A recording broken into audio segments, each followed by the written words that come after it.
नात्यांमधला ताण आणि ओढ दोन्ही तीव्र होत होती. सम्राट आणि तपस्या यांच्यात अहंकाराची ठिणगी पेटली होती. ऑफिसमधलं नातं आता वैयक्तिक पातळीवर येऊन ठेपलं होतं. शब्द कमी आणि टक्कर जास्त झाली होती.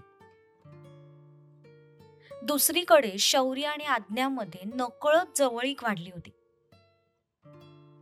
ज्याने दोघांनाही गोंधळात टाकलं होतं.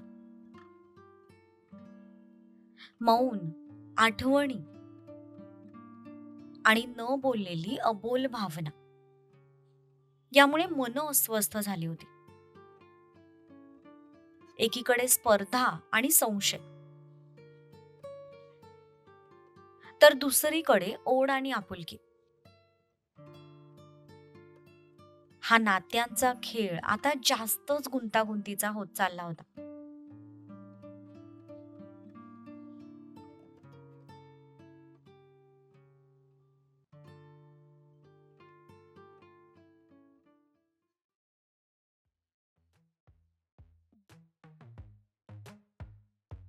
हे मला सांगणारी तू कोण?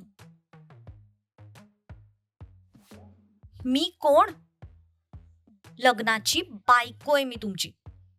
समजलं? बायको? खरंच बायको आहेस तू माझी? मग एका क्षुल्लक जॉबसाठी स्वतःला अनमॅरिड सांगायच्या आधी आठवलं नाही का तुला हे? की तू माझी बायको आहेस ते? की एका क्रिमिनलला स्वतःचा नवरा म्हणून सांगायची लाज वाटते तुला? हा खेळ तू सुरू केलायस, पण याचा दी एंड मीच करणार. याच ऑफिसमध्ये सांगितलंस ना तू सगळ्यांना की तू अनमॅरिड आहेस? मग याच ऑफिसमध्ये तू सगळ्यांसमोर स्वतःच्या तोंडाने कबूल करशील की तू या सम्राट खानविलकरची बायको आहेस. मार्क माय वर्ड्स. ओ, म्हणजे तुम्ही हे सगळं मुद्दाम करताय. येस, मुद्दामच करतोय, तुला धडा शिकवण्यासाठी. फाईन. पण तुम्ही एक गोष्ट विसरताय मिस्टर सम्राट खानविलकर, की मी जर खोटं बोलले नसते ना, तर यांनी मला हा जॉबच दिला नसता. मुळात इथेच काय, मी तुमची बायको आहे हे ऐकल्यावर मला कोणीही जॉब देणार नाही. आणि दिलाच तरी तो तुमच्या शिफारसीने मिळालेला जॉब असेल. आणि तेच मला नको होतं. मला माझा जॉब माझ्या टॅलेंटच्या बळावर हवा होता, ना की तुमच्या नावाची शिफारस करून. तुमचं नाव माझ्यासाठी सन्मान आहे. तुमचं नाव माझ्या नावापुढे लावून मिरवायला मला नक्कीच आवडेल, पण माझा आत्मसन्मान विकून नाही. आणि आता मी पण हे चॅलेंज स्वीकारणार. तुम्हाला बॉस म्हणून मला जितकं छळायचंय ना, तितकं छळा. मला जितका त्रास द्यायचा असेल तितका त्रास द्या, पण आता मी सुद्धा मागे हटणार नाहीये. मी तुमची बायको आहे हे मी ऑफिसमध्ये कधी ना कधीतरी सांगेन, पण त्याआधी तपस्या राऊत म्हणून माझी काहीतरी ओळख निर्माण झाली असेल. भलेही तुम्ही सम्राट खानविलकर असाल, पण मी सुद्धा मिसेस तपस्या सम्राट खानविलकर आहे, हे विसरू नका. हट्टीपणा मुलांना आई वडिलांकडून मिळतो, पण मला माझ्या नवऱ्याकडून विरासतमध्ये मिळालाय. माझा नवरा जितका सनकी आहे ना, तितकीच मी सायको आहे. सो बघूया आता या खेळात कोण जिंकतं आणि कोण हरतं ते. नक्कीच बघूया. All the best mister Samrat Khanvilkar. Same to you miss Tapasya Raut. तिने एक नजर त्याच्याकडे बघून सुस्कारा सोडला. आणि टेबलवरची ती लिस्ट उचलून आल्या पावली तशीच मागे निघून गेली.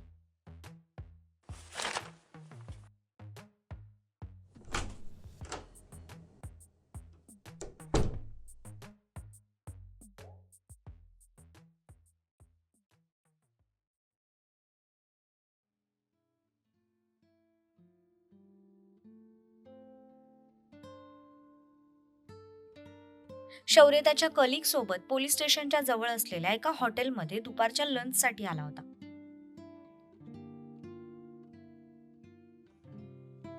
त्या हॉटेलमध्ये एक गाणं सुरू होतं.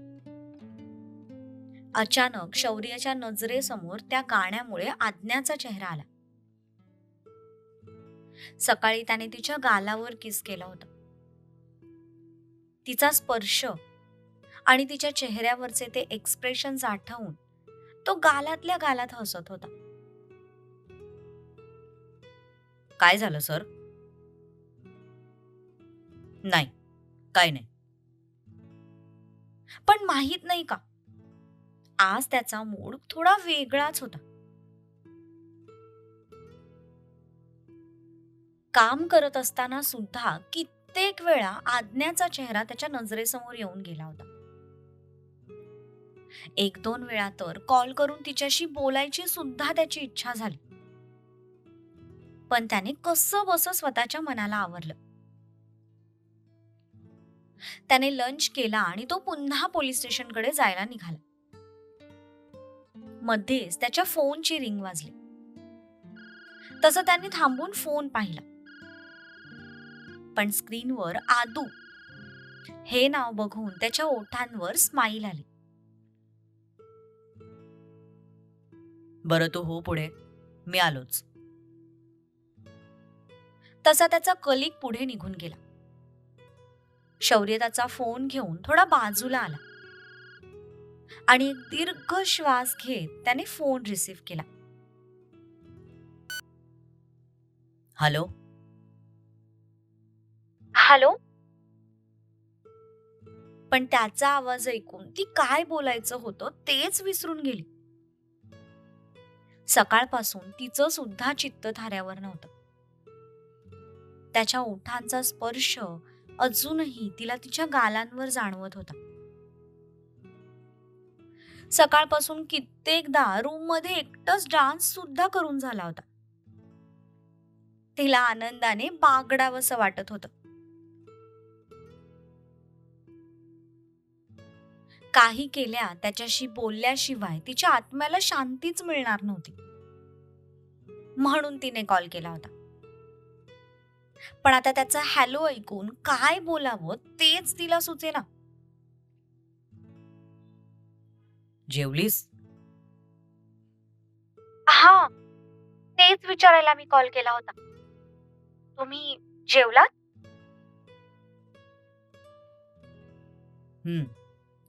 जस्ट आत्ताच जेवलोय. तू जेवलीस का? नाही अजून. का ग? का नाही जेवलीस अजून? ते भूक नाहीये. का भूक नाहीये? सकाळच्या तुमच्या ओठांच्या स्पर्शानेच पोट भरलंय माझं.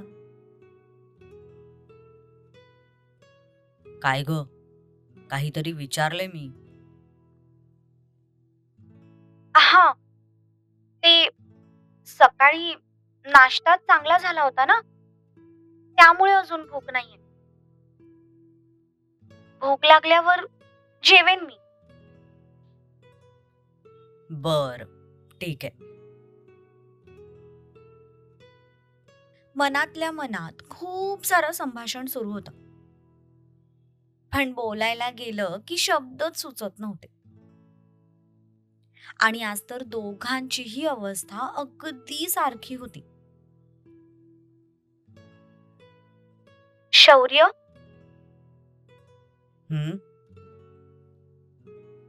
तुम्हाला करमतंय का?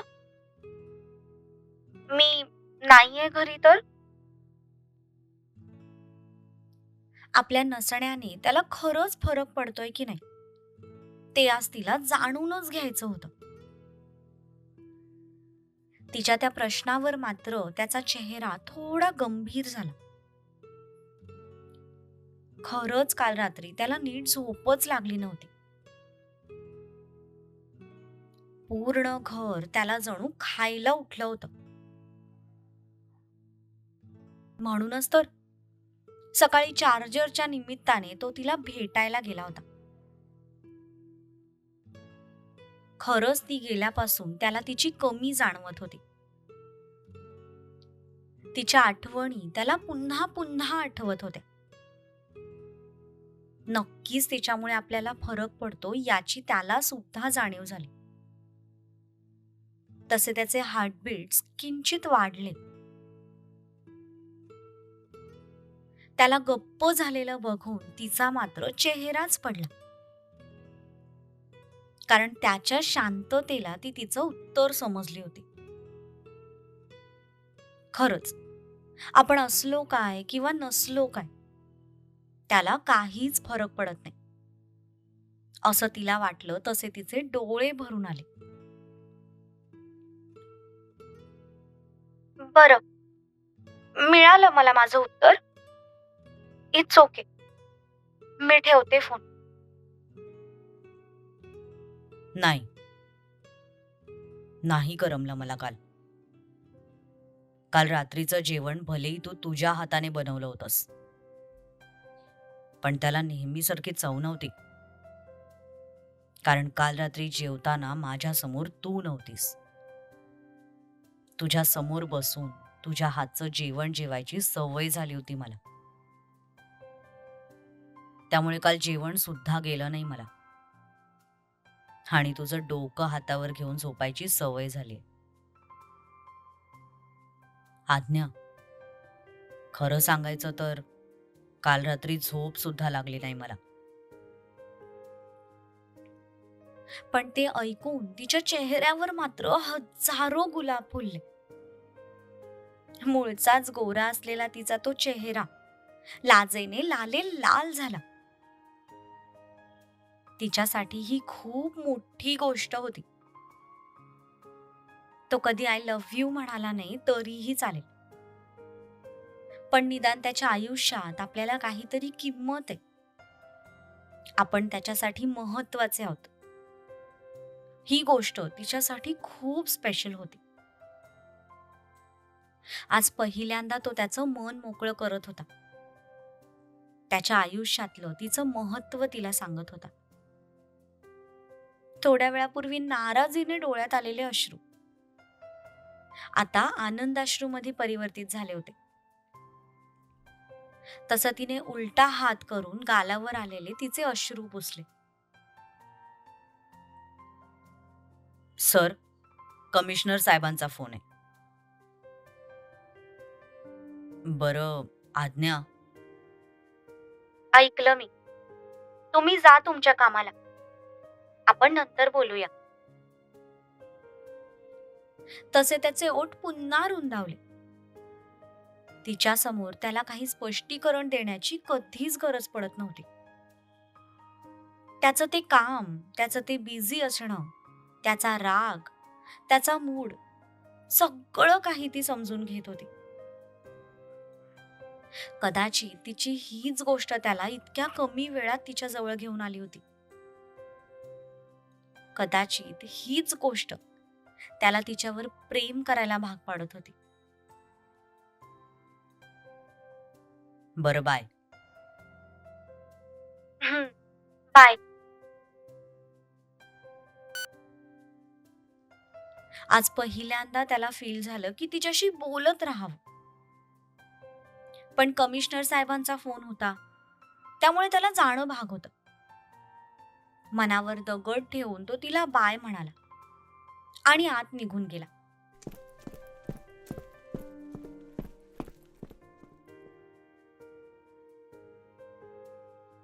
इकडे तिने सुद्धा कानाला लावलेला फोन हातात घेतला आणि आनंदाने स्वतःशीच एक गिरकी घेतली. खूप खूप खुश होती ती आज.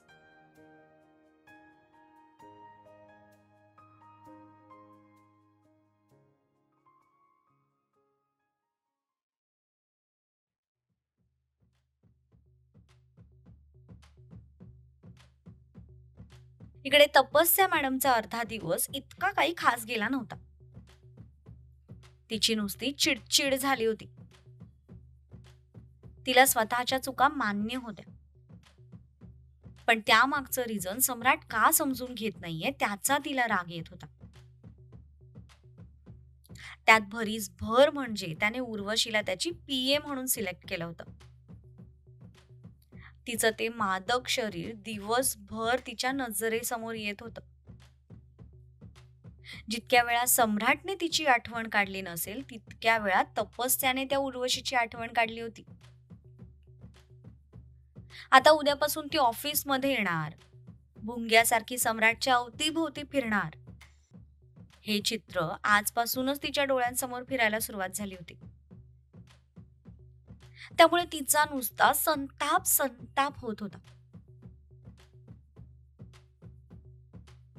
तिने कधीही सम्राटला कोणत्याही मुलीसोबत पाहिलं नव्हतं.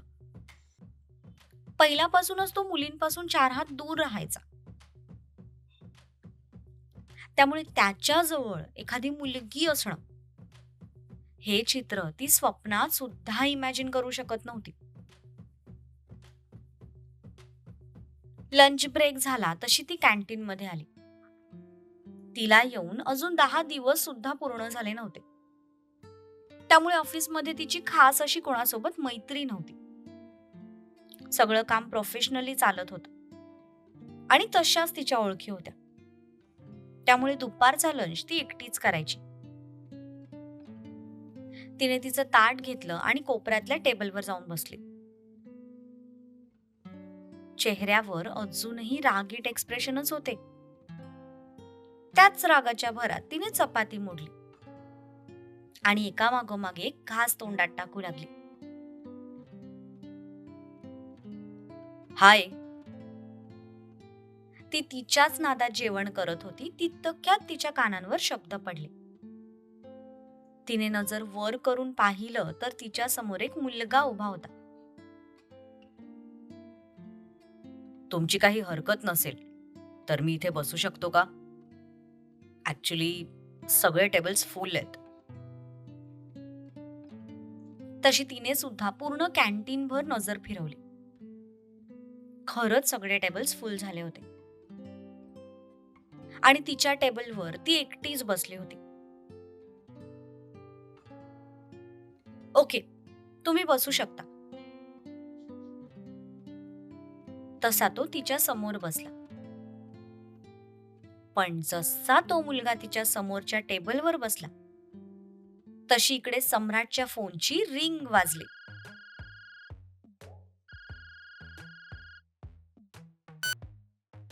हॅलो सर, मॅडम एका मुलासोबत कॅन्टीन मध्ये जेवण करतात. फोन कट कर आणि व्हिडिओ कॉल करून फोकस तिच्यावर कर. त्या माणसाने फोन कट केला. व्हिडिओ कॉल स्टार्ट करून फोन तिच्या दिशेला केला. तर खरंच तपस्या एका मुलासोबत टेबल शेअर करताना दिसली. हाय, मी मानव. हाय, मी तपस्या. तपस्याने सुद्धा तिची ओळख करून दिली. पण ओळख करून देताना ती किंचित हसली आणि तिची ती स्माईलच सम्राटचं ब्लड प्रेशर वाढवून गेली. तिचं नेचर फ्रेंडली आहे हे तर तो चांगलाच जाणून होता. पण ती त्याची हक्काची बायको होती. तिच्यावर दुसऱ्या कोणी हक्क दाखवलेला तो नक्कीच सहन करणार नव्हता.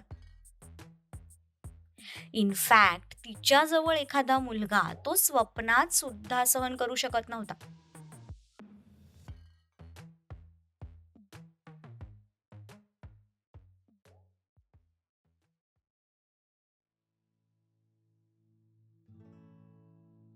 चला तर आपल्या समस्याने एकमेकांना एकदम फुल ऑन टशन मध्ये चॅलेंज दिलंय. आता त्यांचं हे चॅलेंज त्यांना कितपत भारी पडतंय हे आपल्याला पुढच्या पार्टमध्ये कळेल. तोपर्यंत तुम्हाला आजचा पार्ट कसा वाटला ते कमेंट करून सांगा. आणि हो, चॅनलला सबस्क्राईब करायला अजिबात विसरू नका. धन्यवाद.